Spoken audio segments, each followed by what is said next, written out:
I'll ask Shannon a few questions, and then we'll move on to a Q&A, is the general routine that we're going to go through. The application process, it's really nice and easy if you meet the requirements. However, if you kind of miss out on a few things, you fill in the application form, you more or less are in the school being matched to your profile. So the eligibility, who can apply? Firstly, kind of passport holders from either Ireland, UK, Canada, Australia, USA, or New Zealand. Aged between kind of 20 and 35. However, you can contact an advisor or contact the company if you're older.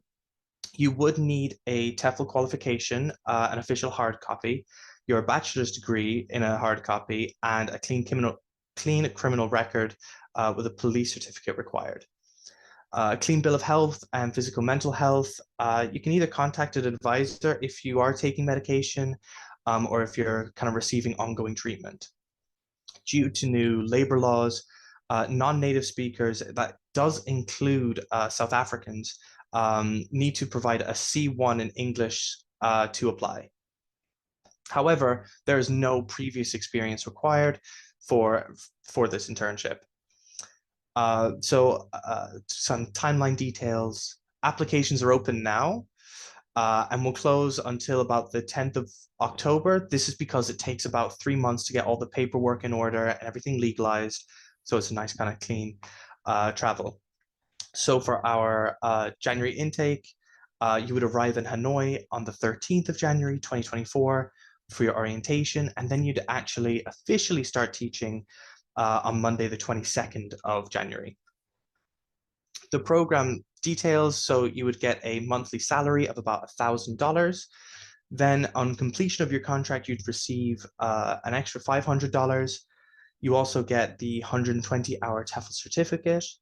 You'd receive a 30-hour teaching young learners course, teaching English through yoga and mindfulness course as well, along with lesson planning guide, airport pickup and transfers. You'd have orientation, when the orientation that we mentioned earlier being in Hanoi. It includes kind of living and teaching in Vietnam, introduction to Vietnamese culture and history, Vietnamese lessons and phrase book, a welcome dinner, so you get to kind of know everyone, and really just to kind of not only acclimatize yourself to kind of being abroad, but being in Vietnam and being a TEFL teacher abroad. You also receive rent-free accommodation, ongoing in-country support, and even though the kind of legalization that I mentioned earlier, you would also get some support from us and from our partners, and also the Vietnamese language lessons that I mentioned earlier. So, Shannon, first question, why did you choose an internship experience rather than a job? Sure. So when I was coming over to Vietnam and before here, South Korea, it was really important to me that I had a legitimate company helping me go and not just trying to figure it out on my own. You hear all these horror stories of people going abroad and they get this job and it's awful and their housing is awful. And I didn't want that to happen. So I decided to go through the TEFL Institute so that I knew the job would be legitimate and it would be good. And if there were any troubles with that, I have a support system there to help me. I knew the housing would be good. And if there were any troubles, there's a support system there. Things like the orientation week, which helps you settle in. All of those things were so important to me. And then the internship part, moving to another country can be really scary. It's wonderful, but especially if you're going alone, it can be a little scary. And so having to sign on for a year or 2-year contract and try to do everything by yourself is very daunting. Whereas the 5-month internship, you go, you experience it. If you love it, you can stay on longer and extend your contract. And if you decide that you don't, that's okay.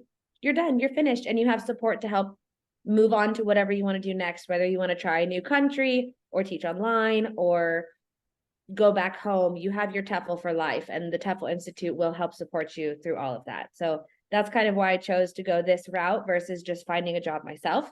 And I 100% would do it again the same way every single time. I think the support part is really important, kind of as a main difference. And nearly at times that we have people come in and there's nearly like, who do I get support from? Do I get it from the partners, from the company? And sometimes it's both. I'll Yeah, say it's everywhere. mine is Um, both. So yeah, I'll say, oh, I have an issue with my accommodation. Who do I talk to? Anyone. We're there. We have you. Don't worry about it. Um, yeah, so glad you brought that up. How long have you been living and teaching in Vietnam at this stage? I've been in Vietnam 10 months now. So I came over on a 1 year internship, which is slightly different than the current one. But I had already done a year in South Korea, so I was confident I could do another year. And I'm loving it so much that I'm probably going to extend for another 1 or 2 years, to be honest, just because it's fantastic. Um, so yeah, been here about 10 months. December will be my 1 year teaching, but I came in November of 2022 and did the orientation week, which was incredible. It was so, so valuable. And we're still friends with people that we met during that week. We still talk to the coordinators. It was so helpful in getting settled. Great. I can't believe it's going to be a year in December. I That's know. I know. crazy. It's flying by, honestly. What do you love most about the Vietnamese culture? So that's a little bit tricky because there's a lot. But what I really like here, it's very, very laid back. And I don't know if it's just because I came from Korea where things are not laid back, things are very much in line. Everything here is very flexible, very relaxed. People just want to like enjoy life and have a good time and important things are still done on time, but there's a lot less stress and that daily hustle and bustle to get places, be here, do this, do this. People here just relax and it kind of teaches you to just go with the flow and everything's going to be all right. And those little things we stress about so much back home, they don't matter. Everything's going to be okay. So I've really enjoyed kind of settling into that lifestyle and like having a coconut in the morning. I go for a coconut break. I think that's fantastic. And leisurely walking to work because it's not like, oh my gosh, I have to do an hour commute on a subway and get here and get there. And it's just a much more relaxed lifestyle here. A bit more working to live rather than living to work, Yes, and a bit, definitely. and definitely a few more coconuts. Yeah, definitely. Definitely. So how was your first few months teaching? Any advice for new teachers with kind of no experience at all? Yeah, absolutely. So when I first started, I started in South Korea. I had no experience. I had worked in childcare as like a babysitter and a nanny, but I didn't have any teaching experience. But I did the 180-hour level 5 TEFL course, and I found it really, really prepared me, especially in lesson planning, because I hadn't a clue. I didn't know what I was doing at all. But what I learned through the TEFL course, I was actually able to apply it in class and it really in Vietnam. So as I mentioned, Vietnam's really laid back. And at least where I'm working, we have total freedom over our class. So you have 2 hour class, you have the book pages that need to be done, but it's up to you as the teacher, what order you want to teach things, what games you want to play, how you want to engage the students. And so I go back to my TEFL course all the time and look at lesson planning and that whole section on lesson planning and activities and what order to do things and making sure we have receptive activities and productive and the PPP method and everything you learn. That has been so helpful because in the beginning, you're not going to know what you're doing. It's okay. They're kids. They don't know either, right? So using your TEFL and being able to structure a lesson, even if it goes totally sideways, it's okay. And you start to figure it out as you go. I'd say the hardest thing getting used to is lesson planning time because at least where I work, anything administrative is not counted as your teaching hours. So I do 20 teaching hours a week, but administrative tasks are extra. That includes lesson planning. And when I first started, my first few months here, I was probably spending an hour per class lesson planning, which is a long time, but I needed to get the flow and understand what I was doing. And now it takes me 10, 15 minutes. Boom, boom, boom. I know what I'm doing. I can do it much faster, much easier. I can adapt things on the fly much easier. So I would say if you don't have experience, don't worry. Don't worry at all. Your TEFL course will prepare you. You can always go back and look at it. And at the end of the day, they're kids. So if you're teaching children, as long as you're having fun, you're engaging, you enjoy being there, they're going to enjoy being there. And you're able to just kind of make it work and make it your own. Same with adults, right? Anything, if you enjoy it, they're going to enjoy it. Yeah, and So nearly not be afraid go of for it. and nearly not be afraid of how long that initial lesson planning is going to take. Yeah. It'll always take that time to kind of teeth in, and then don't worry, you Yeah. won't be spending an hour every time. No, no, just at the beginning, just so you kind of get your feel for it. And some people will adapt faster, some people it'll take a lot longer. We're very lucky where I work.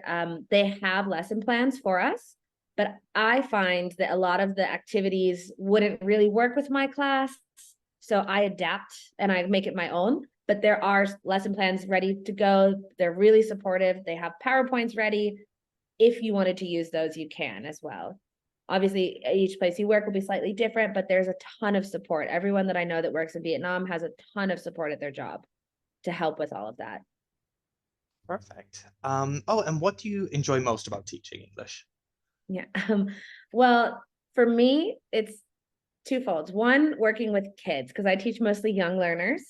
And I love them so much. They are so hilarious. They're so much fun. You get to be silly. They bring a lot of laughter and joy into my daily life, and which I really like. But two, seeing them, I love teaching reading. That's my skill set that I most focus on, and teaching them the skills of how to read and seeing them learn and be able to read and write sentences independently is so rewarding, because you know that skill, even though I'm teaching it in English, they'll be able to use that in any language that they choose to learn.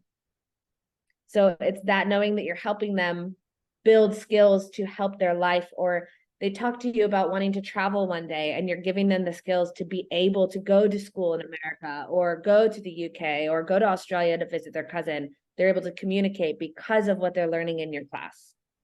So I find that very, very valuable. Wow. Oh, and what does kind of like a typical day in the life of Shannon look like? Sure. So currently I work 4 days a week. So my teaching hours are 20 hours a week. That's full time.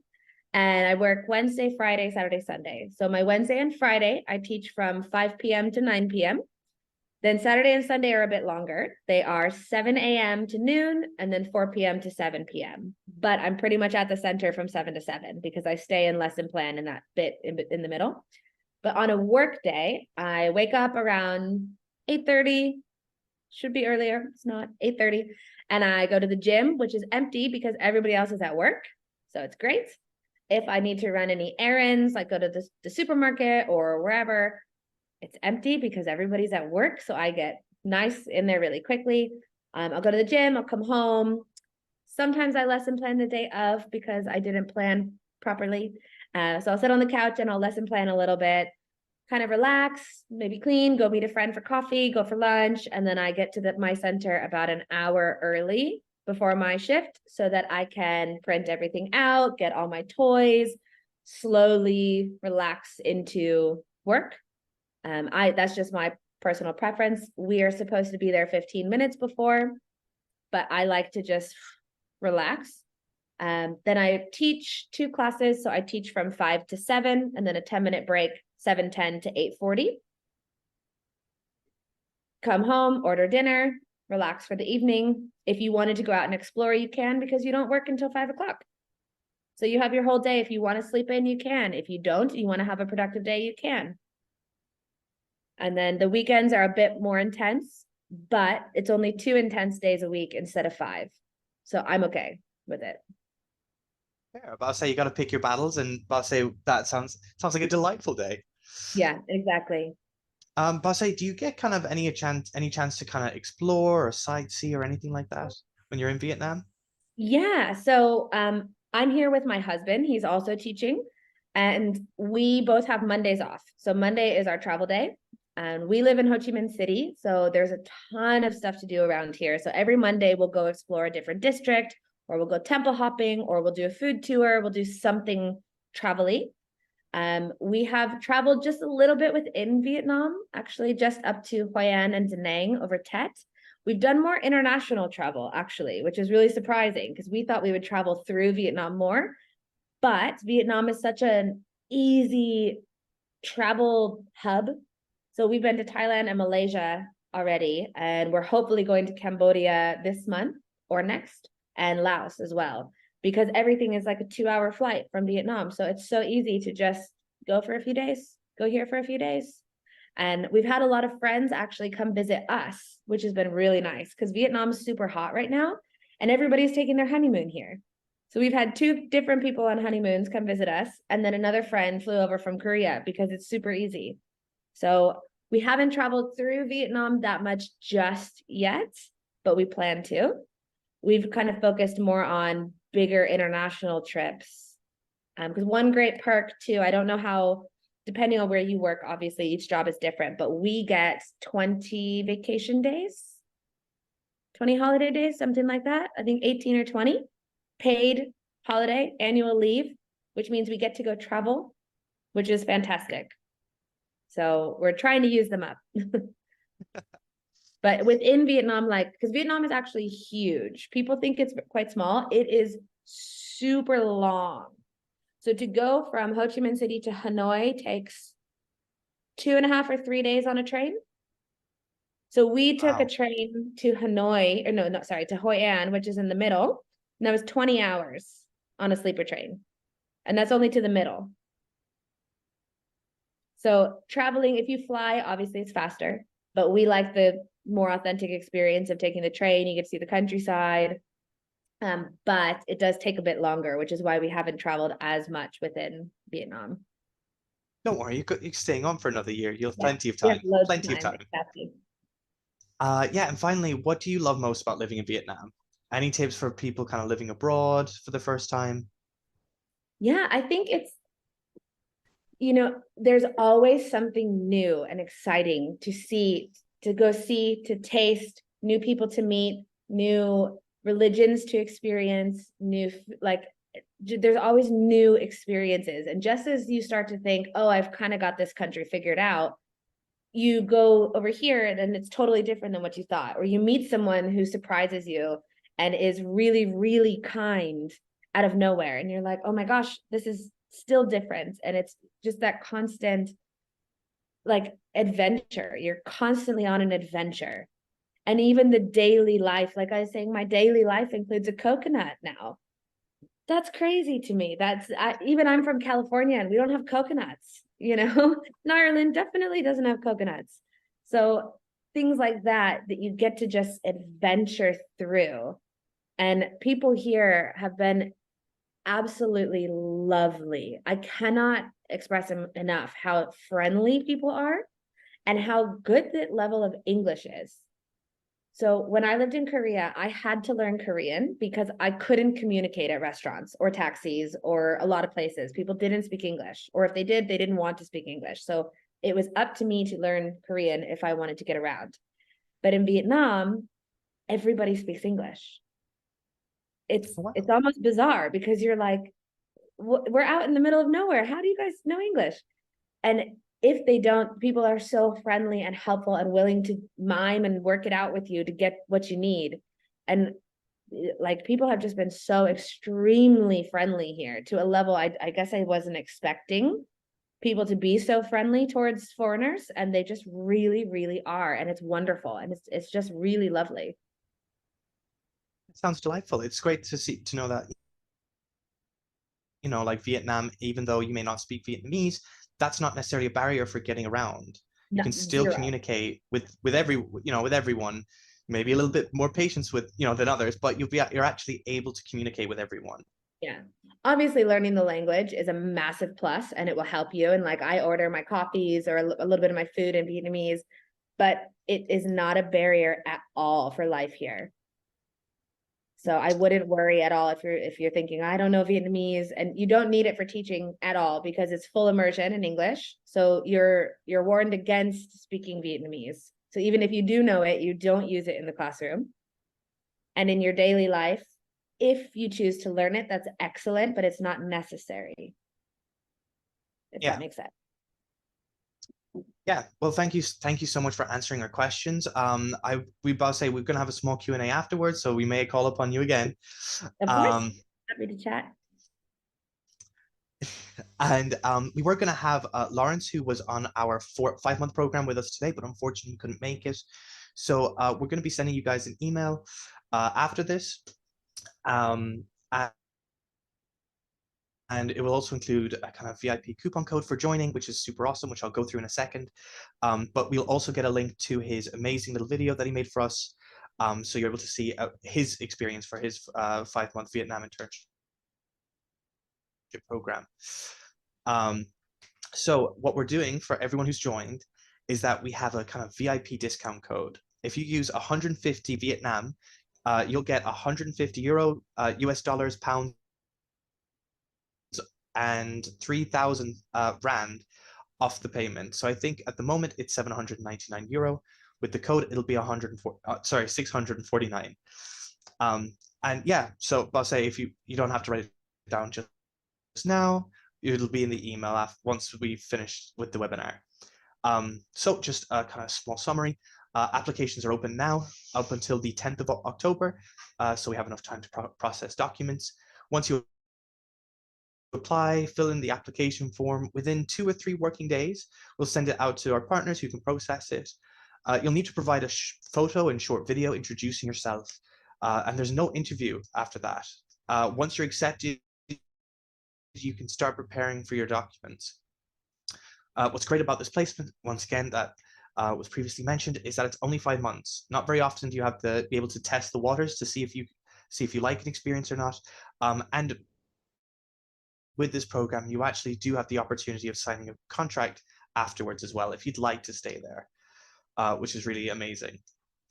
If you're more interested in our 12 months program, Vietnam placement, please do send an email to either hello@tefl.ie or hello@teflinstitute.com, and we could organize for a personal call to tell you more information. So yeah, finally, I believe some people throughout this have been kind of putting in questions in the chat. So yeah, we'll just have a quick look through them. Now, hi Shannon, love hearing. Can I just ask if you were able to save up while you were there, or did you need a lot of saving? Yeah, so I will say right now I'm able to save now that I've been here for some time.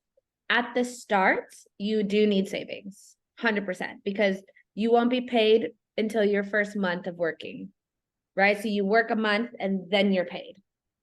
And I believe with the internship accommodations included, but for me it wasn't. So I needed 2 months deposit plus rent for an apartment and food and anything fun we wanted to do, because obviously it's a new country and you want to go see everything and do stuff.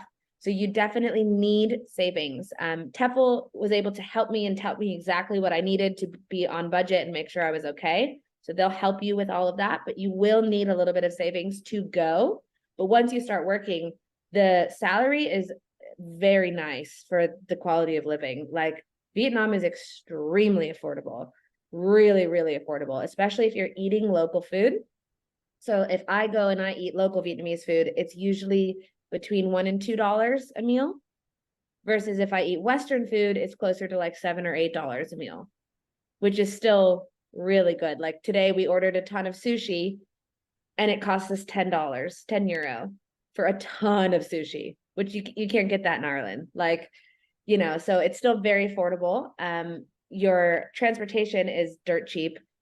Housing is super affordable. Food is really affordable. So you will be able to save, but not straight away, if that makes sense. Yeah, absolutely. And funnily enough, Leroy actually asked another question that feeds into that really nicely. Is accommodation provided, or did you have to find it yourself? For the 5-month program, it is kind of provided for you. So that might even kind of subsidize being able to save in it as well. Yeah. Because we won't have to do the 2 months in advance. You'll be able to just kind of move in thanks to our partners. Oh, that's amazing. And so thank you very much, everything's Leroy, for those questions. Yeah, so you'll be able to just move straight into your apartment, maybe get a blanket, and you'll be good to go. And I think the best part about it, which is kind of underrated, is that you're surrounded with, you're going into a building with other TEFL teachers. So you might not be sharing the same room, but all your neighbors are all TEFL teachers in the exact same position as you are. So you'll be able to, actually when you're talking with people, you'll have similar interests, at least in teaching English. So That's so you're nice. not just stranded there by yourself as well. Sebastian asked, are you happy with your choice of Ho Chi Minh City, or do you know what it might be like in Hanoi. That is Um, definitely for you. yeah. So I'm really happy in Ho Chi Minh City, but I also haven't been to Hanoi yet. So I could go up there and absolutely love it and be like, oh my gosh, we should move here next. Personally, I like Ho Chi Minh City because I like always having a new restaurant, new cafe, a new place to go visit. And Ho Chi Minh City is like there's thousands of restaurants and cafes. I think Hanoi is very similar. It's a little bit more like small feeling, not so crazy as Ho Chi Minh City. So I have friends that have gone up there and they love it. They didn't like Ho Chi Minh City and they love Hanoi. Um, it, yeah, I'm happy. I think anywhere you go here, as long as you're kind of flexible and able to adapt, you're going to be happy. Cool, And perfect. I Thank you. actually think the internship is in Haiphong as well, right? Yes. So there were a few people Yes. on my orientation that went to Haiphong, and they said that was a lovely town. It's definitely more of a village feel than a city feel. So if you're not into the big city thing, that's a great location for you. It's close to the beach, you're close to Halong Bay, you're close to Hanoi. So if you like that buzz vibe, definitely Ho Chi Minh City or Hanoi. If you want something a little bit quieter, Haiphong would be great. Oh, perfect. Um, Perfect. Callum asked, do you need to complete a TEFL course before you go? Yes, you would. It would need to be completed before you start your orientation. However, what it is included in the whole package. And since we needed 3 months for the documentation, it's normally never an issue. Because you'll still have a minimum requirement of 3 months, and for the 120 hour, it takes around on average about 4 to 6 weeks to complete. So it should be no problem at all, Callum. Thank you for your question. Kanuya asked, can any nationality apply for the program? Um, as mentioned earlier, there's, I'll say, actually, no, nationality is kind of one thing. It's kind of more important from where your passport is registered from. So if it's registered from New Zealand, England, Ireland, Australia, America, you will have no problems. If not, then I would contact either hello@tefl.ie or hello@tefl.com, and they will be able to get you onto an advisor and kind of help you out in your own personal case to hopefully try and get you on the program. Do we have kind of any further questions for either myself or for Shannon? No need to be shy, everyone.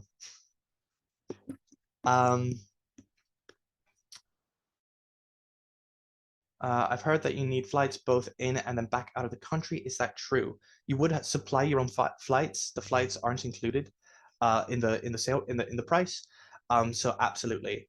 I'm not entirely certain about flights back, just because you can extend your contract.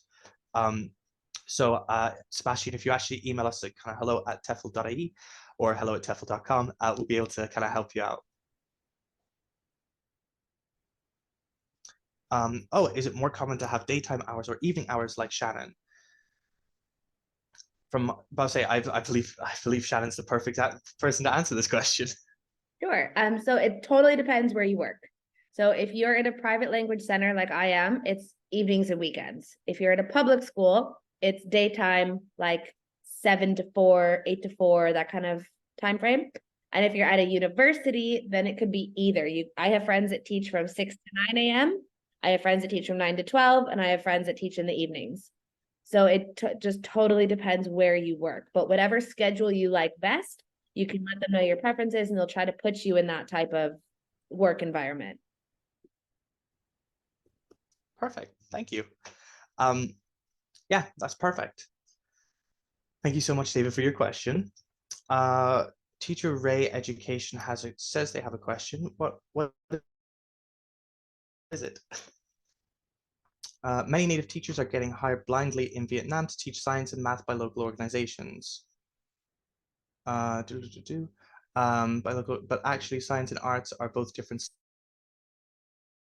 subjects. How can it be justified and how it can be managed? Do you have any future plan to start such courses? Yeah, go for it.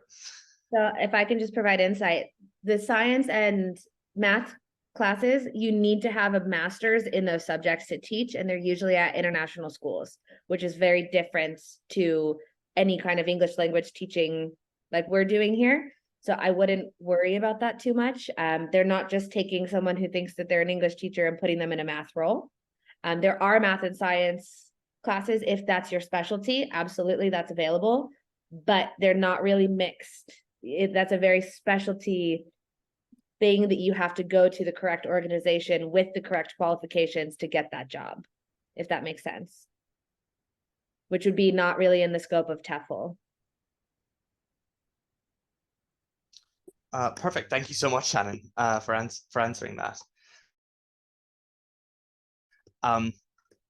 So David has another question, slightly off topic, but I have a Spanish friend who's also interested in Vietnam. Shannon, in your experience, have you come across many Spanish ELEs teachers? Spanish, particularly no, but like my manager is Colombian. We have a lot of people from Mexico, a lot of people from Egypt and Turkey, and where else do we have? Basically, they do hire non-native speakers, but it, again, as Leo mentioned, it depends where your passport is from. And if you're not a native speaker, you need an additional qualification of a C1 level in Yeah. basically proving your ability to speak fluent English. Yeah, about to say if your friend David is able to he would have to do that kind of extra step. But other than that, it would be no problem at all. He would still, we'd be able to kind of accommodate for such. Just on that'll be more on a case by case basis. What does the orientation consist of? But say it kind of consists of kind of cultural classes, Vietnam language classes, and a few kind of a bit more guides to kind of teaching, kind of to get you into that kind of teaching rhythm. So, but say, am I missing anything at all, Shannon, from your experience? Yeah, so our orientation week, it was from Monday to Friday, and it was a wonderful mix of history lessons. Because I don't know about you guys, but I know where I come from, my high school didn't really teach that much on Vietnam's history other than the war. But Vietnam has a couple thousand-year-old history, so that was really interesting to learn. We had the Vietnamese language classes, we had a cooking class, we did excursions, we went to a few museums. We did a teaching day at a charity school, which was really, really wonderful. It was on the Friday, the last day. So we were kind of preparing for that all week, where we went into a public school that doesn't often have English teachers and got to teach a class to about 40 students. And then at nighttime, we were there from maybe 8 a.m. to 4 p.m. every day. Then at night, it was up to you. You could go out on your own, or you could go with everyone to go eat. And then on the Friday, we had a big welcome dinner. And we're actually this Sunday, in a few days, we're doing a big 1-year meetup with the same orientation group as like it's been almost a year. How's everybody doing? So we still all keep in touch, which has been so helpful settling in here, especially if you were by yourself. Like sometimes I had challenges and I'm here with my husband. So I can't imagine if you're here alone. Sometimes you feel lonely. You want to go explore. You don't want to go by yourself. So the orientation is a great way to meet people who are in the same boat as you. They understand what you're going through, probably have the same hours, probably have the same struggles at work, and they make really great friends. Yeah, I think the biggest point is is that the kind of orientation week not only kind of helps you adapt culturally, but also in teaching, and also it kind of helps you out socially as well. So there's loads of social events, loads for helping you get into teaching, loads of activities to kind of help you engrave yourself in the Vietnamese culture, which is great. Perfect. Jaziri, can we teach once we get the 120-hour certificate, or do we need the 180-hour certificate? Thank you. For this particular internship, you would only need to complete the 120-hour course certificate to be able to kind of teach on the internship. Just looking at anything else. Do you need a university degree to be eligible? It's a great question, Callum, that I get all the time. Unfortunately, you do need the degree to be eligible. It's not necessarily for the school, but it is for the visas. So unfortunately, it's one of those kind of non-negotiables that we can't really work around. But it is a great question. What do you have to do for the legalization? Thank you, Sebastian. Great contributor today. For the legalization, it's well, you would need to get the most important part for your degree is for it to get translated. That's a big one, and then that gets we would take them in and we would take them to our kind of legalization partner. You can legalize it and then it'll be returned to you, so we can put it as part of your application. But say the most that you'd have to do is actually just get a physical copy of it, and then we kind of support you and assist you throughout the rest, nearly kind of taking it off your hands, which is, I think, a really nice part of doing the internship rather than doing the job. Small parts like that, and that's for your visas. It's not necessarily for the job itself. Yeah, Go even for if it, Shannon. I yeah, if I can chime in too. I had to get because my name on my degree doesn't match, no, sorry, not my degree, on my TEFL doesn't match my passport. It doesn't have my middle name. And for Vietnam, everything has to match your passport exactly. And I was freaking out because I was like, oh my gosh, what am I going to do? And the TEFL Institute was so helpful. Annalise was so helpful. I felt so bad. I was on the phone to her every day. And she was able to get me a rush ordered new certificate with the proper name on it so that I could get everything off to Vietnam on time. And like, had I not done the internship, that wouldn't have been possible. You know, and the relationship with TEFL and being able to call and be like, oh my gosh, please help me. And someone actually helping you. That, to me, that's invaluable. And it was the difference between us making it on time or not. So like, I highly, highly recommend going through an organization like this to just help almost like hold your hand, because it's scary, it's hard, right? We don't live in other countries often. It's hard to know what to do. And they're experts and they just guide you and take it off your hands, make it so much easier. Thank you so much, Shannon. Oh. Oh, how about a legalized TEFL certificate? Can you apostle if it certificates are already delivered in Vietnam and applicant, any discount on it? Unfortunately, I'm not entirely certain exactly what you are referring to, but please feel free to kind of email us to see how we can help out. Okay. Yeah, wow, 30 minutes max, and we are 40 minutes later. Always the way, always the way. So yeah, thank you so much, Shannon, for coming on and kind of helping not only answer some of my questions, but also their questions too. We really appreciate it. Of course, I'm super happy to answer anything. I did, like I said, I did the year in Korea, and now I'm almost finished with my year in Vietnam. So if anybody has any questions that you think of maybe after, please feel free to reach out to me on Instagram. That's the best way to reach me. I'll put my handle in here. And please send me any messages, any questions. I'm happy to help. I post a lot about my life here, my travels, all of that stuff. If you want to just kind of take a look and see like, oh, what does a daily life in Vietnam look like? Please feel free. Send me a message. Happy to help. And do it. Do it. If you're worried about, oh, I don't know, just do it. Just do it. Go. Please go. It's so wonderful. It's life-changing and phenomenal. And if you don't like it, it's only 5 months. You'll be forever changed for the better. So just go.